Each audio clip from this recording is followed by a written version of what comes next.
తటిల్లేఖా తన్వీం తపన శశి వైశ్వానరమయీం నిషణ్ణాం షణ్ణామప్యుపరి కమలానాం తవ కలాం మహాపద్మాటవ్యాం మృదితమలమాయేన మనసా మహాంతః పశ్యంతో దధతి పరమాహ్లాదలహరీం.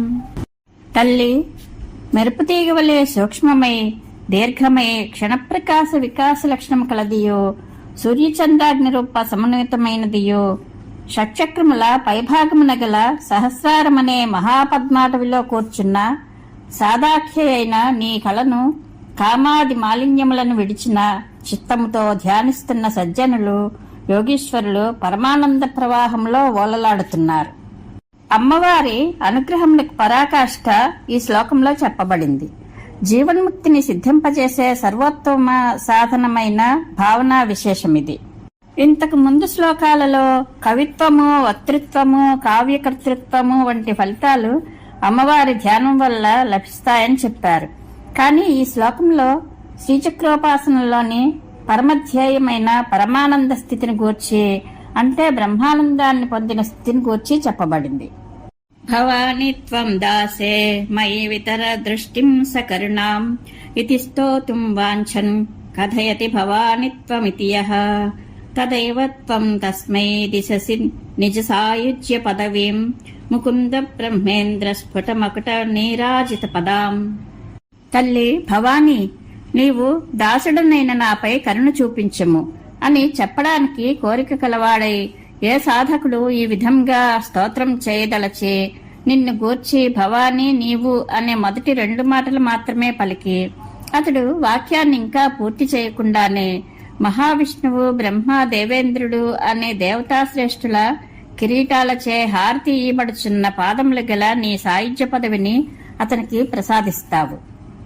ఇందులో అమ్మవారు దాసులపై చూపించే దయా విశేషము తెలుపబడింది. దాసుని వాక్యము పూర్తి కాకుండానే అతని అభిప్రాయాన్ని గ్రహించి దేవి అతనికి సాయుధ్యమును ఇస్తుందని భావము. త్వయా హృత్వా వామం వపురపరితృప్తేన మనసా శరీరార్థం శంభోరపరమపి శంకే హృతమభూత్ యదేతత్వద్రూపం సకలమరుణాభంత్రినయనం కుచాభ్యామానమ్రం కుటిల శశి చూడాల మకుటం. దేవి, నీవు శివుని శరీరంలోని ఎడమ భాగాన్ని అపహరించిన దానవు. అలా అపహరించిన శివుని సగము శరీరముతో నీవు తృప్తిని పొందక శివుని శరీరములోని కుడి భాగాన్ని కూడా గ్రహించి ఉన్నావేమో అని నాకు శంక కలుగుతోంది. ఎందుకంటే నా హృదయంలో ప్రకాశిస్తున్న నీ రూపము కుడి ఎడమ భాగములతో కూడినదంతయు బాలభానుని వలె అరుణకాంతులు వెదజల్లుతూ 3 కన్నులు కలిగి స్తనభారముచే కొద్దిగా వంగినట్లు కనబడుతూ నెలవంకను కిరీటమణిగా ఉంచుకొని విరాజిల్లుతోంది.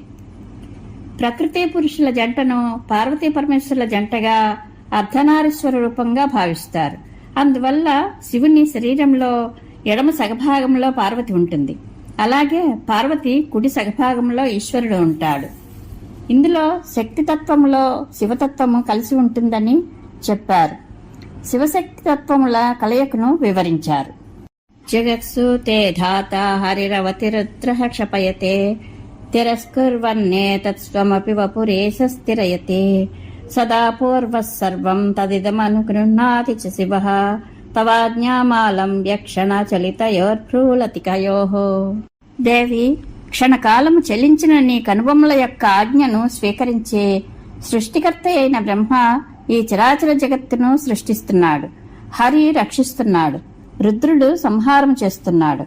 ఈ బ్రహ్మ విష్ణు రుద్రులను మహేశ్వర తత్వమైన ఈశ్వరుడు అంతర్హితం చేస్తున్నాడు. ఈశ్వరుడు తన శరీరాన్ని కూడా సదాశివుని యందు అంతర్హితం చేస్తున్నాడు. ఆ విధంగా బ్రహ్మాండ ప్రళయం జరిగిన తరువాత సదాశివుడికి బ్రహ్మాండమును తిరిగి ఉత్పత్తి చేయవలననే కోరిక కలుగుతుంది.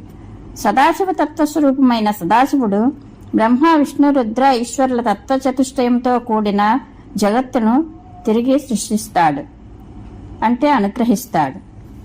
లలితా సహస్రనామాలలో శ్రీదేవికి పంచకృత్యప్రాయణ అనే ఒక నామము చెప్పబడింది. అందులో శ్రీదేవి చేయించే పంచకృత్యాలను గురించి ఈ శ్లోకంలో చెప్పబడింది.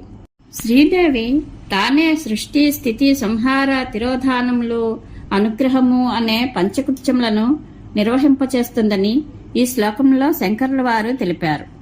త్రయాణం దేవానాం త్రిగుణజనితానాం తవ శివే భవేత్ పూజా పూజా తవ చరణయోర్యా విరచిత తథా హి త్వత్పాదోద్వహన మణిపీఠస్య నికటే స్థితా హే తే శస్వన్ముకుళిత కరోత్తం సమకుటాః. అమ్మ శివుని ఇల్లాల పార్వతి, సత్వ రజస్తమస్సులు అను 3 గుణముల నుండి పుట్టినవారైన బ్రహ్మ విష్ణు రుద్రులు అనే త్రిమూర్తులకు నీ పాదాలకు జరిగే పూజయే వారికి పూజ అవుతోంది. ఈ మాట సమంజసముగానే ఉన్నది. ఎందుకంటే నీ పాదములను పెట్టుకోవడానికి నీవు ఉపయోగించే రత్నపీఠమునకు సమీపంలో వారు ముగ్గురు చేతులను ముడుచుకుని ఆ చేతులను తమ తమ తలలపై వారి శిరస్సులందున్న కిరీటములకు అలంకారమయ్యేటట్లుగా నిలుపుకొని అణుకువతో నిలిచి ఉన్నారు.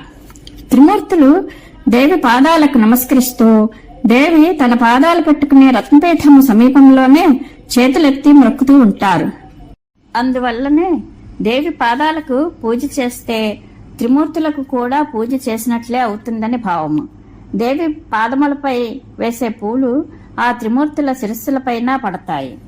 శ్రీదేవి యొక్క పూజచే సర్వదేవతా పూజాఫలము సిద్ధిస్తుందని చెప్పబడింది.